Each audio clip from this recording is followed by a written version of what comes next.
Drilling through, put the extractor on, it's coming out now, you can just see the threads on it.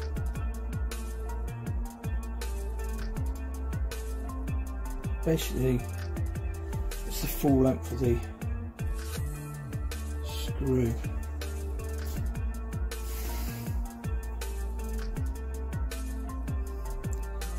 So you drill through the cap of it and then it comes out.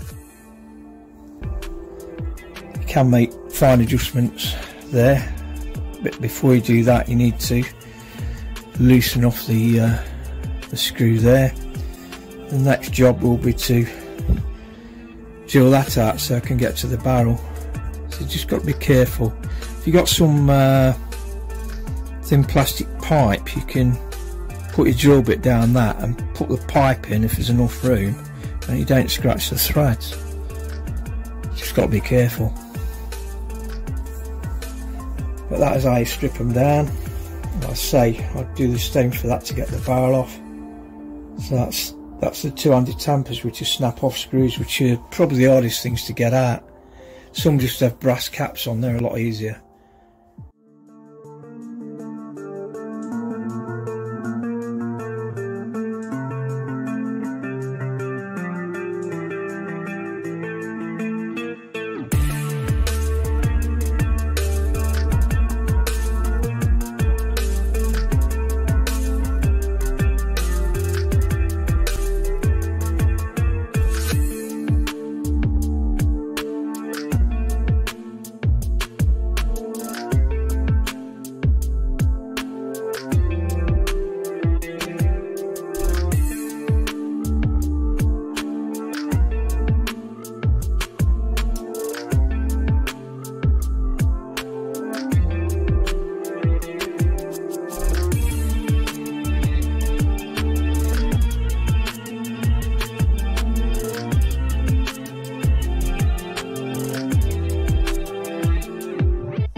2mm.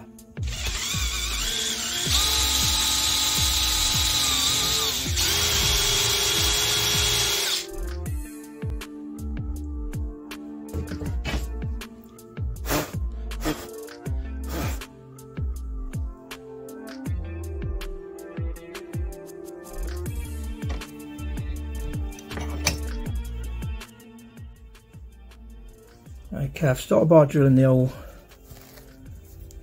out to 2mm.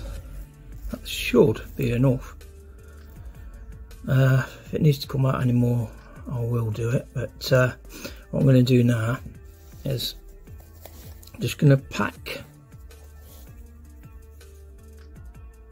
this washer in the valve itself. Basically, it puts a bit of pre-tension on the valve spring. It helps prevent the hammer bounce, and it reduces the power slightly as well. So I'm going to put it back together and fit the regulator and see where we go from there.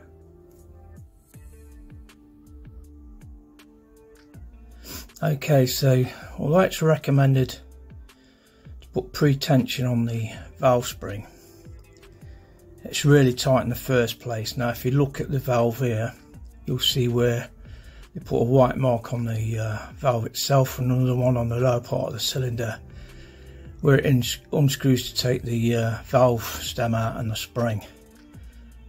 Well, it takes you all the effort just to screw it up to line up, so you put any spacer in there and it'll be that tight it'll probably damage the valve seat itself. So I think you need to try it with that first, otherwise you might damage the valve. We'll see how we get on. I'll put the regulator in. Okay then folks, the Robert Lane Regulator arrived this morning. So I've got the rifle to bits like you saw in the earlier part of the video. I've not packed this yet because I have done this before on others and the pressure's been that much on the valve, on the actual part where it meets the valve cylinder. It sometimes compresses the sealing, it will make it leak. So I've not touched the valve spring pressure yet. I mean, the washer I did use was 2mm. I could go for a lesser size if I need to, but I could only get it to like 90 degrees before, well, yeah, 90 degrees before it tightened up. So I'm going to use it as it is for now. Just turn the reg down to get the pressure that way. So when you get your kit, on the back of the actual card, just there, it gives you different instructions. So it's for a Reximex with a 29mm inside diameter tube. It's recommending 85 bar of pressure. So I'll probably set it about 80 and work off of that. Sure, I saw a diameter for the drill hole somewhere. It was on the bag. But like I say, the original diameter of the hole in the valve stem was about 1.2, 1.5mm, and I drilled that out to 2. Now if you don't do anything with it, that you'll probably get you about 15.5 foot-pound in 177, probably 17 foot-pound in 2.2. So you need to use your regulator to bring the power down and the valve spring if need be. So what's in the bag then? More instructions. So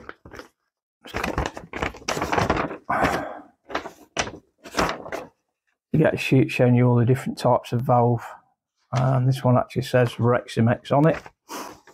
29mm inside diameter tube. Just get me goggles on a minute so I don't miss anything. Don't need to drill a breathe hole in it. In fact, what I'll say now is the Reximex Pretensis rifles, which this is, they now supply them with regulators if you want one fitted already. So if you look closely at the air cylinder, you'll find a small hole drilled into the cylinder. There's one just there. You probably can't see it, I don't know. And basically, like that drills into where the threads are in there. So it will let the valve vent if it needs to.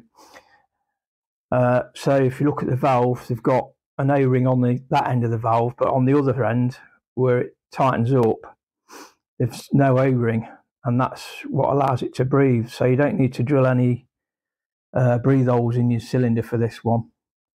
It's only got one O-ring on the actual regulator. So if you look at the regulator, it comes with 2 spare O-rings for the end of it. Then you've got an O-ring kit on that side as well, so you get plenty of stuff in it. You even get the silicone grease already made up, and you get one of Robert Lane's key rings as well. What I will say is I got this one from Robert's eBay page. I think it's about £67 something. If you go on the main website, they're about 82. So you can save money by going on his eBay page. That's what comes in the bag. I've done a lot of these tunes now, so I know what I'm doing. But if you're not sure about it, they will put the diameters and things, what you need to drill out at. But it's just showing you a lot of the things he has on his website you can buy apart from regulators. You do the regulator testing kits. You got gauge and fill adapters and all sorts.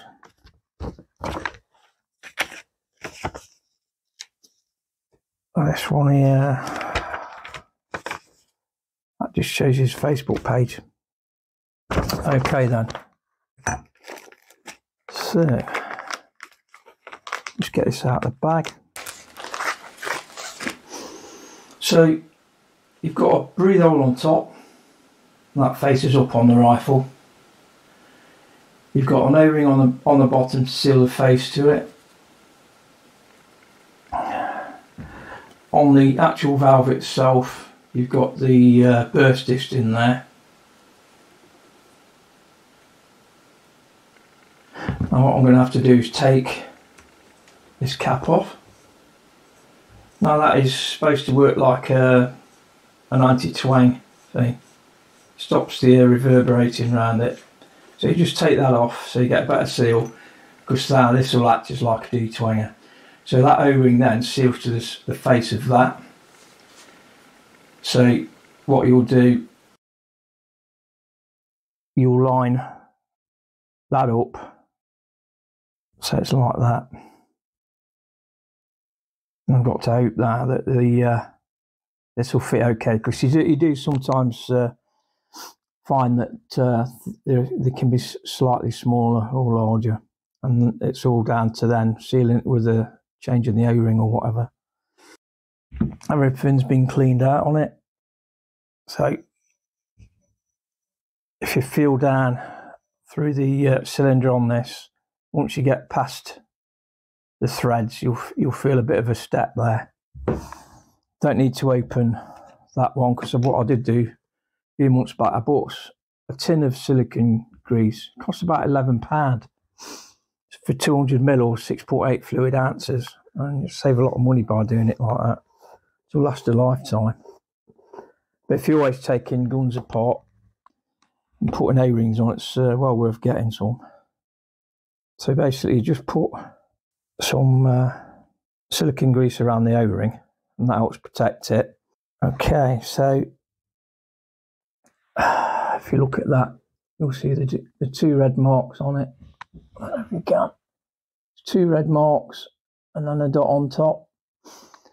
And let's see, don't know if you can see that. Each increment anyway is 5 bar. So if you set that to 85, you turn it clockwise or inwards to lower the pressure and turn it out to increase the pressure.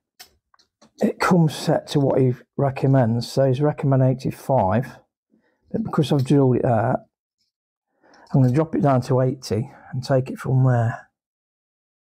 So when I come back to it, I'll either have to increase the pressure or lower it even further. It's like I say, I've not been able to hack out the valve spring.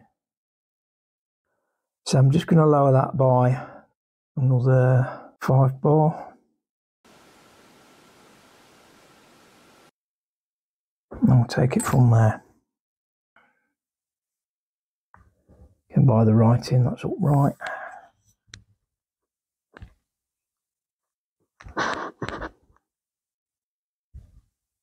So I've found the top where the air hole is. More or less found the centre where that is. And I'm going to push it in. Right. So I don't know if you can see I pushed it in. It might have gone past the threads a bit, which it don't matter because that also goes past the thread. So all you need to do then, in fact, put a bit of grease around the rim and around the O-ring on this as well, until I help the contacts, and it'll help it lubricate it as it goes in. Okay.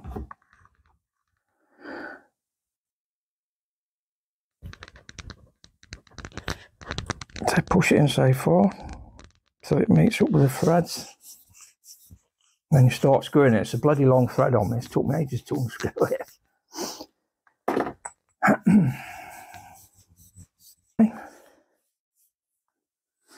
So I need to tighten this up, and I'll put the air in it, and then we'll put I'll fill it up to 100 bar first, and we'll see what we get in at 100 bar. It's obviously the reg's set to 80 bar now, so we'll see what we get in at 100 bar. I will see if it needs adjusting, because you can make fine adjustments on the hammer spring, or you can adjust with a regulator, or if you've got a valve spring that's not too tight, you can adjust that slightly, but I'm going to leave that for the time being because it's so tight to screw it back in, and it has to line up for the actual transfer port to line up. So what I'm going to do now, I'm just going to tighten that up, and we'll put some air in it. It's about 100 bar there.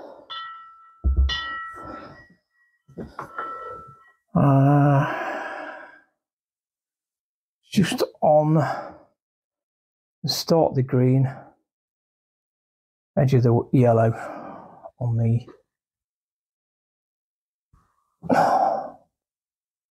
actual gauge. What I'm going to do, I'm going to load some pellets in the rifle, fire some shots, see what the power's doing, and then I'm going to increase the power in different increments, see if the shots stay consistent. Because obviously we're only set at 100 bar at the moment. So I'm going to put the rifle back together enough so we can do the tests, and we'll see where we are. Okay folks, rather than make an extended video showing you all the different tuning and shot strings I've done, I'll show you the results, what I came up with. I actually set the regulator to 75 bar. I did manage to pack the valve spring, and I was getting quite consistent shots from 120 bar right up to 240 bar. I was getting really tight shots. We're quite high, but it's something I can detune slightly anyway. I'll use the hammer spring to detune it. It's not gone above 11.8 foot-pounds, and these pellets are pretty consistent anyway. I think it's about a 9 feet spread on the shot count and a standard deviation of 2. I did a stringer test at 240 bar and another stringer test at 130 bar, and it was basically all the same. So yeah, I've got it pretty consistent now. So it's an average of 11.7, high of 11.8. That's pretty pleased with it so far. What I will do, I will let the regulator settle in. I'll do some more tuning with different pellets and I'll keep you updated. But thanks for watching, and I will catch you in the next video.